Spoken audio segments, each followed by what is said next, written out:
अयोध्या में स्थित एक आश्रम की सत्य घटना। प्रिय दोस्तों, नमस्कार। यह सत्य घटना अयोध्या जी के कनक भवन और हनुमानगढ़ी के मध्य स्थित एक आश्रम की है, जिसे बड़ी जगह अथवा दशरथ महल के नाम से जाना जाता है। बहुत समय पहले यहाँ राम प्रसाद नाम के एक संत निवास करते थे, जो वहाँ के प्रधान भी थे। यहाँ आश्रम के भीतर एक भव्य मंदिर स्थित है, जहाँ श्री राम, श्री लक्ष्मण, श्री भरत एवं श्री शत्रुघ्न जी अपनी पत्नी सहित विराजमान हैं तथा हनुमान जी की भी सेवा यहाँ होती है।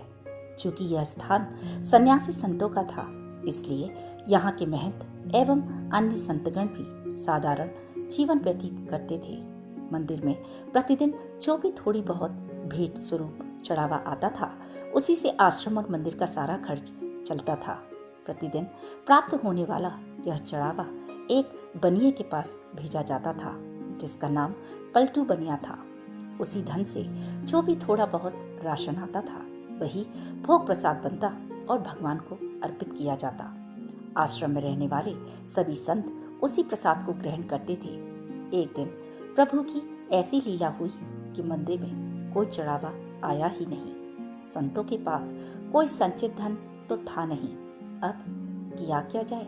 कोई उपाय न देखकर श्री राम प्रसाद जी ने 2 साधुओं को पलटू बनिया के पास भेजा और कहलवाया, भैया, आज मंदिर में कोई चढ़ावा नहीं आया, कृपया थोड़ा सा राशन उधार दे दो, ताकि कम से कम भगवान को भोग तो लगा सकें। जब पलटू बनिया ने यह सुना तो उसने साफ मना कर दिया और कहा, मेरा और महंत जी का लेन देन नकद में होता है, मैं उधार में कुछ नहीं दे सकता। जब श्री राम प्रसाद जी को यह पता चला तो उन्होंने जैसी भगवान की इच्छा कहकर उस दिन भगवान को केवल जल का ही भोग लगा दिया। आश्रम के सभी संत भी जल पीकर ही रह गए। प्रभु की परीक्षा ऐसी थी कि रात में भी केवल जल का भोग अर्पित किया गया और सभी संत भूखे ही सो गए। मंदिर की परंपरा के अनुसार शयन से पूर्व भगवान को एक सुंदर पीताम्बर उड़ाया जाता था। इसके बाद शयन आरती के उपरांत श्री राम प्रसाद जी नित्य की भांति लगभग 1 घंटे तक बैठकर भगवान को भजन सुनाते थे। पूरे दिन भूखे रहने के बावजूद वे नियम का पालन करते हुए भजन गाते रहे और फिर सोने चले गए। धीरे धीरे रात बीतने लगी। लगभग आधी रात को पलटू बनिया के घर का दरवाजा किसी ने जोर से खटखटाया। अचानक हुई इस दस्तक से वह घबरा गया और सोचने लगा कि इतनी रात गए कौन आ गया। जब उसने ध्यान से सुना तो कुछ बच्चों की आवाजें सुनाई दी। अरे पलटू, पलटू सेठ, दरवाजा खोलो। हड़बड़ाकर पलटू बनिया खींचते हुए उठा और सोचा कि जरूर ये बच्चे शरारत कर रहे होंगे। वह मन ही मन ठान चुका था कि इन्हें डांट फटकार लगाकर भगा देगा, परंतु जैसे ही उसने दरवाजा खोला वह चौंक गया। उसने देखा कि 4 बालक, जिनकी उम्र 14 वर्ष से भी कम होगी, पीताम्बर ओढ़े हुए उसके सामने खड़े थे। वे चारों बालक एक ही पीताम्बर ओढ़े हुए थे। उनकी छवि इतनी मोहक और लुभावनी थी कि पलटू बनिए का सारा क्रोध अनायास ही प्रेम में परिवर्तित हो गया। वह आश्चर्यचकित होकर पूछने लगा, बच्चों, तुम कौन हो और इतनी रात को ऐसी कौन सी विपदा आन पड़ी जो इतना शोर मचा रहे हो? बिना कुछ कहे वे बच्चे घर के अंदर आ गए और बोले, हमें राम प्रसाद बाबा ने भेजा है। यह जो पीताम्बर हमने ओढ़ रखा है, इसका कोना खोलो। इसमें 1500 रुपए हैं, निकाल कर गिन लो। उस समय आना और पैसा प्रचलन में था और 1500 रुपए एक बहुत बड़ी राशि मानी जाती थी। हड़बड़ाहट में पलटू बनिए ने तुरंत पीताम्बर का कोना खोला और उसमें सचमुच चांदी के 1500 सिक्के निकले। वह प्रश्न भरी दृष्टि से उन बच्चों को देखने लगा।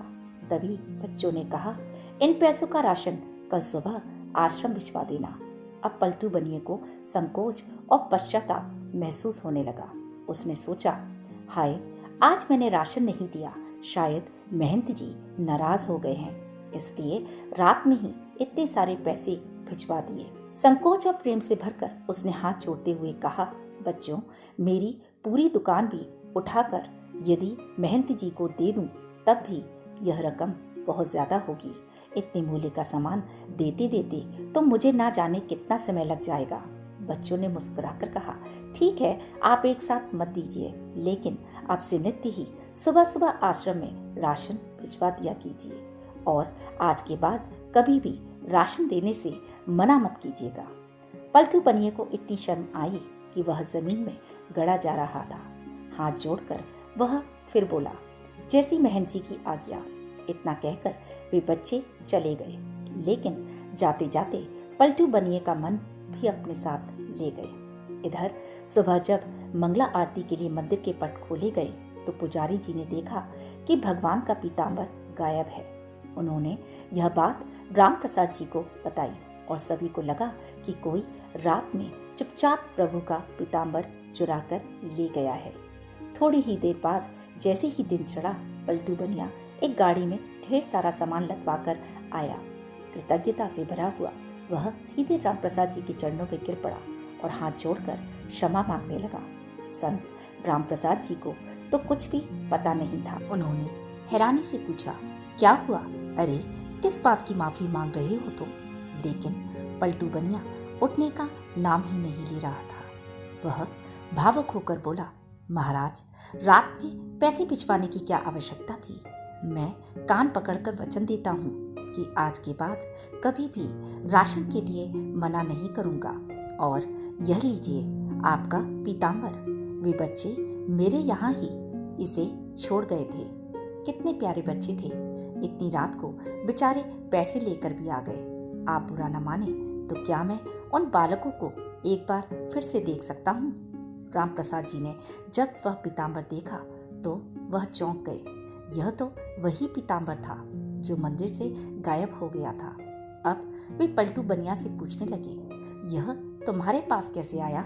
तब पलटू बनिए ने रात की पूरी घटना सुनाई। यह सुनकर राम प्रसाद जी व्याकुल हुए सीधे मंदिर की ओर दौड़े और भगवान के चरणों में गिरकर रोने लगे।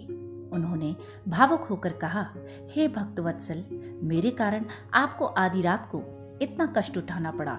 और कष्ट सहने की बात तो अलग, मैंने जीवन भर आपकी सेवा की, फिर भी मुझे आपके दर्शन नहीं हुए और इस बनिए को आपने आधी रात में दर्शन दे दिए। अब जब पलटू बनिए को पूरी सच्चाई का एहसास हुआ तो उसका हृदय कांप उठा। जिन्हें वह साधारण बालक समझ रहा था, वे तो स्वयं त्रिभुवन के स्वामी थे। वह पछतावे से भर गया और बोला, अरे, मैं तो उनके चरण भी न छू पाया। अब दोनों ही प्रेम और भक्ति से भरकर बैठकर रोने लगे।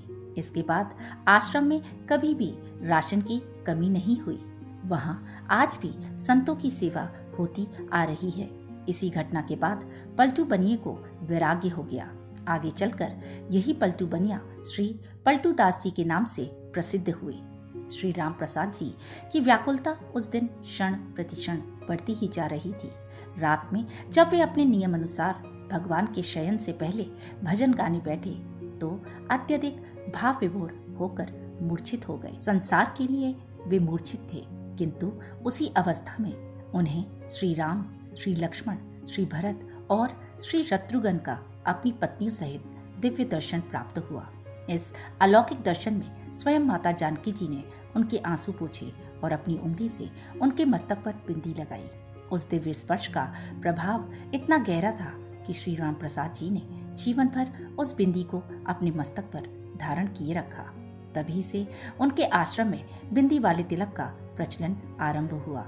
वास्तव में यदि प्रभु चाहें तो भक्तों के जीवन में कभी भी अभाव या कष्ट न आने दें, परंतु वे जानबूझकर ऐसी परिस्थितियां उत्पन्न करते हैं ताकि उनकी लीलाओं के माध्यम से जो अविश्वासी हैं वे सतर्क हो जाएं और उनके हृदय में विश्वास जागृत हो सके। जैसे प्रभु ने श्री राम प्रसाद जी के कष्ट का निवारण किया, वैसे ही प्रभु पर आस्था और विश्वास रखने वाले हर व्यक्ति के कष्ट प्रभु अवश्य हर लेते हैं। प्रिय दोस्तों, यह कहानी आपको कैसी लगी कमेंट करके जरूर बताइएगा और वीडियो को लाइक, शेयर और चैनल को सब्सक्राइब करना ना भूलें। धन्यवाद।